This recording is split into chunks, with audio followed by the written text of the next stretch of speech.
Nah, ketika orang pada saat dimakamkan, lalu kemudian saat itu datanglah dua malaikat. Innal abda idza wudi'a fi qabrihi, seorang hamba apabila diletakkan di kuburnya, wa tawalla anhu ashabuhu, dan sahabat-sahabatnya ingkang mengantar jenazahnya mulai meninggalkan tempat itu, innahu la yasma' qur'ani alihim, maka jenazah itu masih mendengar suara sendalnya. Jadi sih krungu suara sendal sih ngantar jenazah. Maka datang kepadanya malakan, dua malaikat. Malaikat ini disifati aswadani azraqani, dua malaikat berwarna hitam bermata biru. Jadi malaikat mungkar nakir niku disifati warnanya hitam, matanya biru. Kaya ngopo aku ya urung tau weruh. Ada yang sudah pernah melihat? Belum. Karena dinamai mungkar dan nakir itu karena artinya mungkar nakir itu asing, belum pernah dikenal sebelumnya. Jadi dikasih nama mungkar nakir itu artinya asing, belum pernah dikenal sebelumnya. Jadi mungkar itu artinya asing, nakir juga asing, dari kata yang sama. Kalau kita pernah belajar bahasa Arab, ada namanya kata benda isim. Isim itu ada ma'rifat, ada nakiroh. Nah, nakiroh, nakir sama, dari asal kata yang sama, artinya asing, belum dikenal.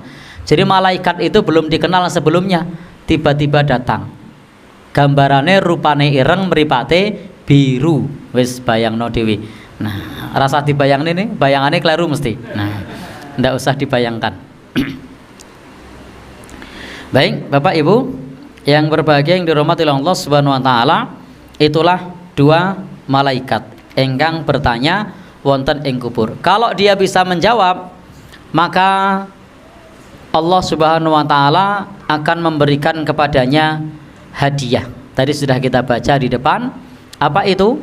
Akan dibentangkan permadani dari surga. Akan dibukakan pemandangan surga setiap pagi dan sore. Akan ditempani seorang yang tampan, yang wangi, yakni amal solehnya. Sementara kalau orang yang tidak beriman, ketika ditanya makun tatakul fi hadzal rajul, apa pendapatmu tentang orang ini, maksudnya Nabi kita sallallahu alaihi wasallam, dia berkata la daraitu wala talaitu, saya tidak tahu, saya tidak tahu. Maka wayutrab bima tariqa min hadid, dipukul dengan gada yang terbuat dari besi, lalu digebuk nganggo godo saka wesi. Fayasihu sayhatan, banjur bengok sak serone. Fayasma ghairu saqalain, sak liyane menungso lan jin bakal krungu suarane, nanging menungso lan jin ora krungu suarane. Dadi le bengok sak serone mergo digebuk nganggo godo. Saya ingat dulu waktu saya masih kecil, tiap hari Jumat di rumah itu nyetel radio kalau hari Jumat. Radio Persatuan zaman biyen. Nek saat ini saya enggak tahu masih ada apa enggak. Itu ada nasyid, saya masih ingat terngiang-ngiang di benak saya. Itu saya nyetel waktu kecil.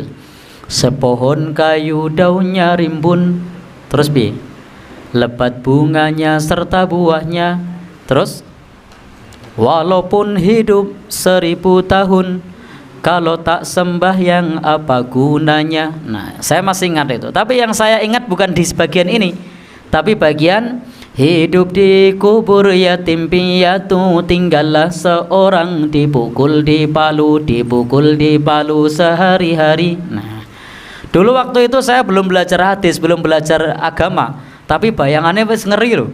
Dipukul di palu setiap hari. Yatim piatu ora ono sing ngancani, ini digebuki. Nah, ternyata begitu saya belajar agama, hadisnya sampai kepada kita. Betul, wa yutrak bima tariqa min hadid, lebih ngeri daripada lagu itu. Di lagu itu kan dipukul di palu, di sini digodo, digebuk. Nah, jadi lebih gede karena pakai motorik, pakai gada, pukulannya gede, bukan pukul yang kecil. Nah, jadi dalam hadis ini disebut dipukul dengan gada yang terbuat dari besi, kemudian teriak sekeras-kerasnya dan tidak ada yang menolong.